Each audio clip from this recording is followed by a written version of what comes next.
কিছু আঁকা বাঁকা এবড়ো খেবড়ো এরকম দাঁত নিয়ে চিন্তার আর কোনো কারণ নেই। দন্ত চিকিৎসার আধুনিক চিকিৎসা পদ্ধতির মাধ্যমে এই সমস্ত কিছুর কারেকশন করা সম্ভব।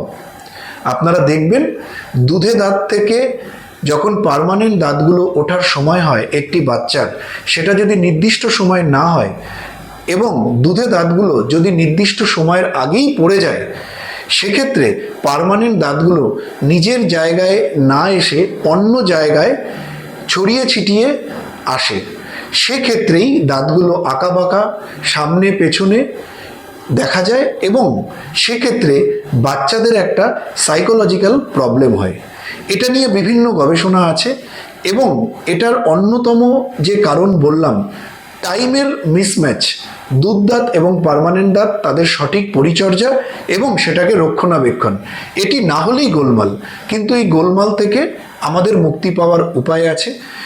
আধুনিক অর্থোডন্টিক্স যে আমাদের সাবজেক্ট, চিকিৎসা ব্যবস্থা, সেই ব্রেসেস লাগিয়ে আমরা কিন্তু সম্পূর্ণভাবে এই ম্যাল অ্যালাইন্ড দাঁতগুলো অর্থাৎ এবড়ো খেবড়ো উঁচু নিচু দাঁতগুলোকে আবার সুন্দর তার নর্মাল জায়গাতে এনে দিতে পারি এবং ফিরিয়ে দিতে পারি সেই সুন্দর হাসি।